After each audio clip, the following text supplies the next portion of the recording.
What's going on, guys? Today we're going to find out how good the Seattle Kraken will be in their first season using the NHL 21 simulation. If you guys are wondering, all the rosters are completely updated. Also, I'm using my custom rosters, which I think are more accurate than EA's. If you guys watched the expansion draft last night, I was surprised by a lot of the picks. I was expecting Seattle's team to be a lot better out of the gate than it ended up being. Some really strange picks, especially the Carolina pick, Buffalo pick, Chicago pick. I felt like a lot of times they were leaving better players available, especially guys who weren't expensive, weren't old. It just made no sense. So we'll see how good the team is that they drafted in a first year sim with NHL 21. And real quick, guys, if you enjoy these videos, please do the thumbs up. It really helps out the channel. I appreciate the support. Now, in terms of the division alignment, I can't actually just add Seattle as a custom team, unfortunately. They would go into the Pacific, Arizona would move to the Central. I want this to be as authentic as possible, so because we can't move Arizona to the Central without taking a new team back, I think it just makes the most sense to actually swap out the Arizona Coyotes. You can see they're 86 overall, so they are a higher rated team than some, but this is, I think, the best option for us based on what's available. If you guys have never seen my Seattle custom team, right there is a look at the logo. I'll show you guys the jerseys later on as well. Top players, of course, Giordano, Eberle, and Chris Driedger. Of course, they could have had some star players like Tarasenko and Voracek, but they didn't want those big contracts. If you guys are wondering, Seattle Kraken overall, they're 84, ties them with the Sharks, one higher than the Kings. So right now, based on overall, they're not a playoff team, as they're actually lower rated than everybody in the Central. So we'll kind of see how they do here. They're tied with Detroit in terms of rating, and the Devils. Those two teams usually never make the playoffs. Once in a while they will in the first year sim, but right now, looking like they're probably going to miss. You never know, though. Like, in a simulation, anything can happen, especially the playoffs, but even a regular season, you never know what to expect. Alright, guys, so next I'm going to show you the lines I came up with. Also, you might notice their team stats is Seller, which is equivalent to Rebuilder. We're tied overall with the Red Wings and the Devils. I'd say that makes sense. So, first thing you might notice, not a lot of chemistry, which I was kind of annoyed at first, but honestly, it probably is realistic, seeing as it's a brand new expansion team. None of these guys have played together. They really shouldn't be getting a lot of chemistry boost. So, first line, I've got Yarncroc playing with Yanni Gordon in the middle and Eberle at the right wing. Second line's Donskoy, McCann, and Blackwell, who actually do get a +1.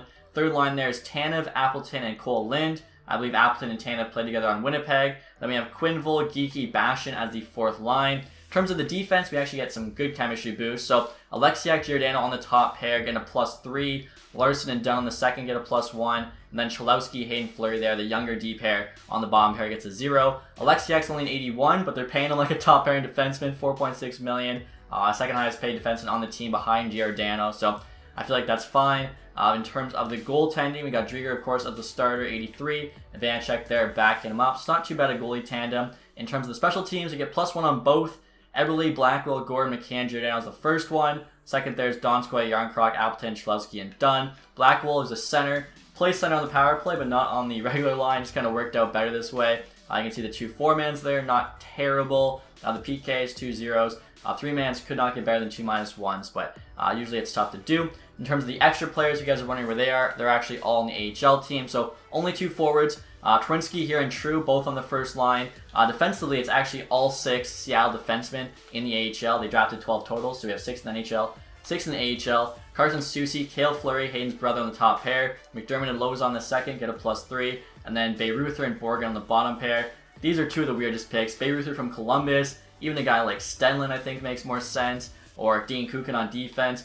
Borgen from Buffalo. I feel like Gergensen, Colin Miller make more sense, but whatever. In terms of goalies as well, Joey Decord there is starting for the AHL team. So not only will we see how the NHL team does, we'll also take a look at the AHL team. In terms of the captaincy, kind of my best guess what's going to happen. I've got Eberle wearing an A. I've got Giordano wearing a C, and then I've got Larson wearing an A. Now, there's a good chance in real life they only give Giordano an A, as he could just walk away after this season, sign back with the Flames, or sign with somebody else in free agency trying to chase the Stanley Cup. But for this, I'm going to leave the C on him. That way, we have a captain. I think it'll look cooler too. Speaking of this, I actually want to show you guys what the jerseys look like on the team. So Giordano there actually has a game face, rocking the C.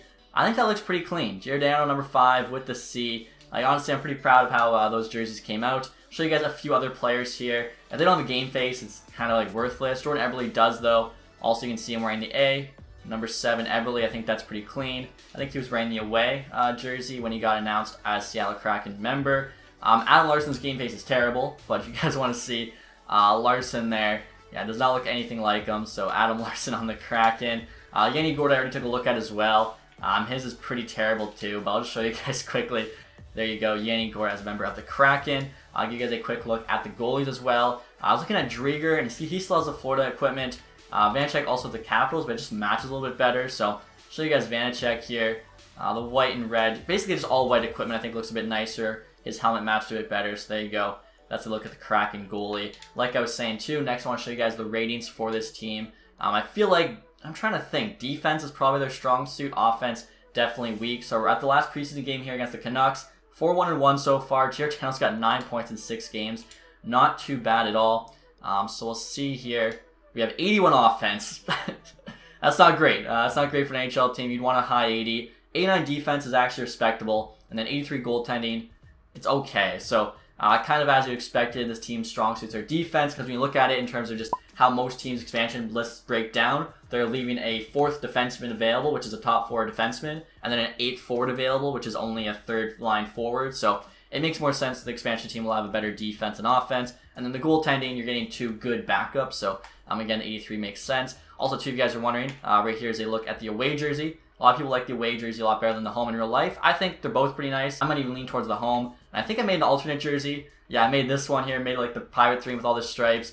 Not really sure about that one, but the home and the away, they're authentic. And I'm actually going to play a few minutes of this game, guys, just to give you an idea of what the team looks like on the ice. Alright, guys, so it's the start of the 3rd period here now. I'm just going to basically play this last third. You guys can kind of get your first look at the Seattle Kraken jerseys in an NHL game on the ice here. Honestly, I think they look pretty sharp. I'm sure they'll look a little bit better in NHL 22 when they're, you know, the real jersey. I really like the logo, and of course, right now we're just using like this S, basically, with some colors on it, although that is more or less what their logo is. But, you know, a bit nicer, I'd say, than just an S. Giordano here, nice pickup. I feel like this team's going to rely heavily on him. McCann, he's probably one of the better offensive players. See if we can create something here. Cole Lynn's out there right now against his old team, and he gets bodied. There we go. Tanev puts the spin on. Oh, had a nice chance on a one-timer. Hayden Fleury.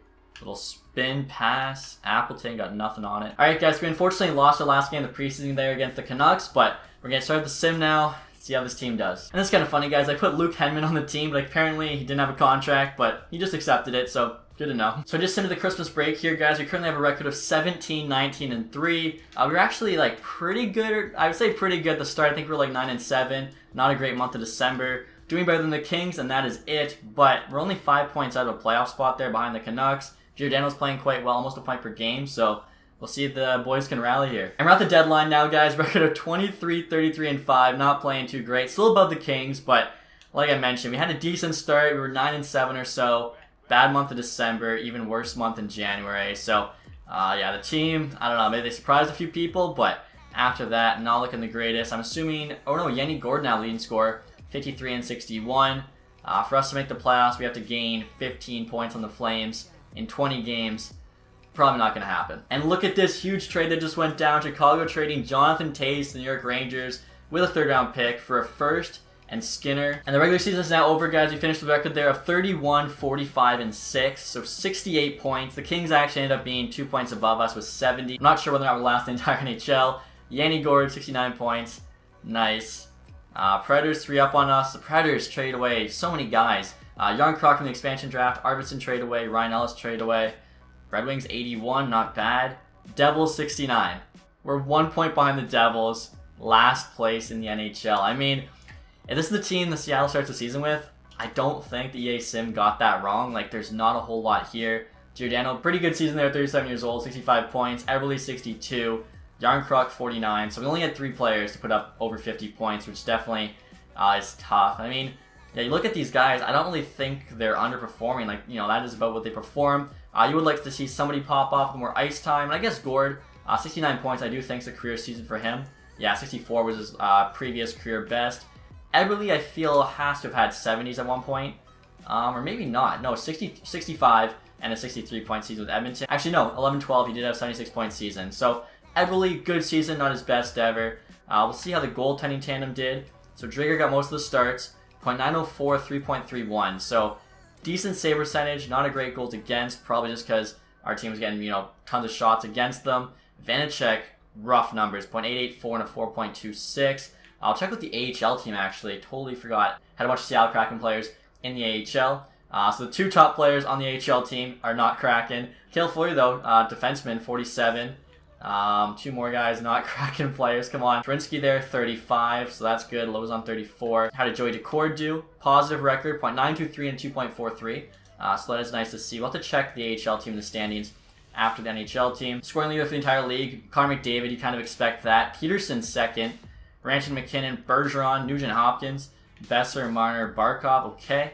I'll take a look at defensemen here. Makar, 89 points. In terms of rookie skaters, Lafreniere, 71, outscores Kaprizov. Very interesting. So in terms of the standings, we know we're last. I just want to kind of see where we were in terms of goals for, goals against. Bruins there taking on the President's Trophy, 108. 6 teams there with 100 plus points. And yeah, we're 1 behind the Devils, 2 behind the Kings, 3 behind the Predators. I thought we were going to pass one of them. We weren't last until the very end, basically. So if you pretend this is actually the 2022 season, best chance to get Shane Wright, which is nice. So goals for, yeah, like I mentioned, our offense, there's just not enough there, which is why I'm really surprised they didn't try and take a star on a big contract, like a Voracek, like a Tarasenko, to give you somebody to score goals. So in terms of the goals for, Colorado 322, and we were the worst there, 205. Yeah, it's tough. Goals against, the best was St. Louis. The worst was the Predators. Interesting. We were the 3rd worst behind only Chicago and the Preds. So, yeah, Ron Francis definitely has some work to do with this team in the summer if he wants to make them competitive out of the gate. And the AHL team there did not make the playoffs. 71 points. They were positive, though. So, yeah, a bit of a rough season there for the expansion team. I'll do a quick sim here to the draft just to see if we maybe win the draft lottery, get the right to draft Shane Wright, as well as see if we get any awards. The fact we finished last place, Larson or somebody, maybe Alexiak, might win the Bill Masterton. Wow, look at that. Draft results are in. We're picking 3rd, which in real life is actually the lowest we could pick. In this game, we actually won the 3rd pick. Chicago there jumps from 9 to 1. Devils stay at 2. So looking at Matthew Savoy most likely, Brad Lambert going 2, again, for pretending to the 2022 draft. This year's draft, they're probably going to get Matthew Beniers. Now I want to show you guys the awards quick here. I'm actually very surprised by who the Stanley Cup champion was. The Florida Panthers. So they're not a team that wins it all the time. Kind of cool to see, I guess, somebody else win it. Quick look at the playoff tree. They went to the Capitals in 7, swept the Flyers, Blue Jackets in 6. How did the Blue Jackets make the Eastern Conference Final? There's not a lot there on that team right now. And then they beat the Ducks in 7. Wow, what a strange year. The Ducks and the Panthers. The Blue Jackets makes the conference final. Very, very strange. So we know those awards. Individual, McDavid, Art Ross, and the Hart. So identical to real life. John Carlson gets the James Norris over Makar. I feel like Makar got snubbed there. Peterson, Lady Bing, Lafreniere, Calder, Hubert Ocon, Smythe, Binnington, Vezina. That's actually my prediction, or my hot takes. You also have the William Jennings. Ekholm on Boston. Oh, they didn't even show us that trade. Interesting. Gets the Bill Masterton. So Predators went full rebuild. Dutch coach Jack Adams, O'Reilly, Selke, McDavid, Ted Lindsay. He also won the Reese Richard. I didn't even pick that up. Quickly, AHL. We didn't win any of those awards, but maybe we got an AHL player award. Matthew Boldy cleaning up. Riddick best goalie. Come on. Wow, so yeah, not a single award for these expansion teams, whether it's the NHL team or the AHL team.